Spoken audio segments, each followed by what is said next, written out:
Parce qu'ils sont très dépendants de nous, on pourrait croire que les bébés, ça ne peut rien faire tout seul. On pense du coup qu'il faut leur apprendre à se retourner, se mettre assis ou debout. Pourtant, les recherches sur la motricité ont révélé que les bébés ont les compétences nécessaires pour faire leur acquisition motrice seuls, sans notre aide. C'est une pédiatre hongroise, Amy Pickler, qui a découvert l'importance de la motricité libre.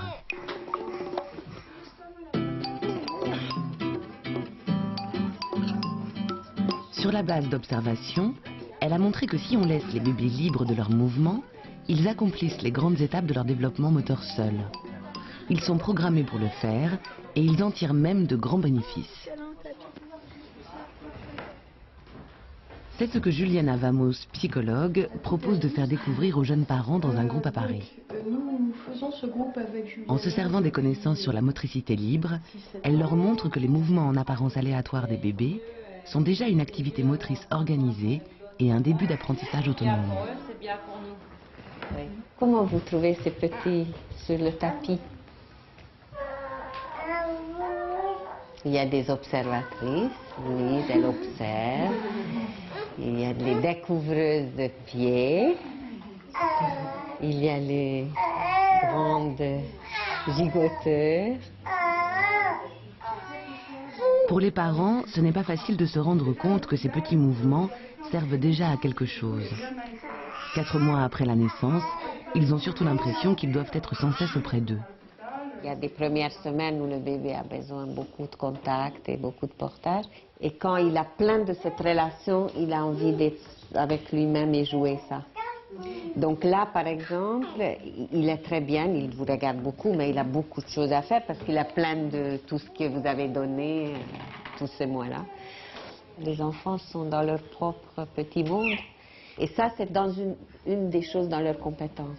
C'est de pouvoir faire quelque chose de tout cet amour et cette chaleur et ce soin que vous lui donnez et de commencer à mettre en place tout un monde de jeux. C'est l'activité ludique d'un tout petit, c'est le bouger. Alors qu'on aurait envie de mettre ses enfants sur le ventre pour leur apprendre à ramper, Juliana Vamos propose plutôt de les mettre sur le dos. Car c'est depuis cette position, la plus reposante pour l'enfant, qu'il va apprendre à se retourner, se redresser et surtout à y revenir quand il est fatigué de ses découvertes. Il y a une base de dos, c'est-à-dire que quand vous allaitez ou quand vous donnez le biberon, vous le tenez son dos et dans le regard et le dos et le sonore, enfin l'enveloppe et tout ça, ça fait un tout dans lequel le dos est fondamental, le tenue de dos est fondamental. Je trouve que Clément, il joue merveilleusement bien, vous êtes d'accord?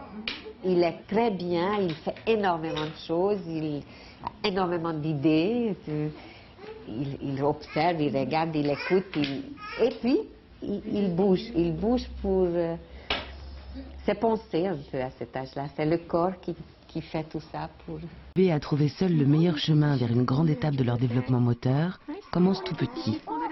Et ici, on ne passe pas à côté des petites acquisitions. Cette semaine, elle ramène un peu ses genoux en dessous d'elle, c'est extra. Et on sent qu'elle cherche avec ses petits pieds. Oui, regardez, c'est son déroulé d'orteils. Ouais, c'est ton travail de cette semaine, elle dit Marie-Passe. Les étapes intermédiaires, elles sont très intéressantes pour l'enfant. D'abord parce que dans les étapes intermédiaires, il va développer d'autres compétences, il va utiliser l'ensemble de son corps et dans des mouvements qui nécessitent une grande souplesse, une grande fluidité de mouvement et donc qui vont être très, très utiles aussi pour le renforcement musculaire par exemple. Tu vas réussir à aller nous chercher? Oui. Ah oui. Ah, voilà, c'est bien. C'est important de ne pas brûler les étapes avec un tout petit, notamment alors on prend... Ah bah oui. Tu as plaisir à frotter ta joue contre la moquette? C'est doux sur ta joue. Manuel apprennent qu'à 6 mois, les bébés doivent s'asseoir et à 12 marcher. Tandis que les mobiles, portiques et jeux d'éveil font croire que les bébés ont besoin d'être stimulés. Ici, on apprend à les laisser agir librement. On découvre tout ce dont les bébés sont capables quand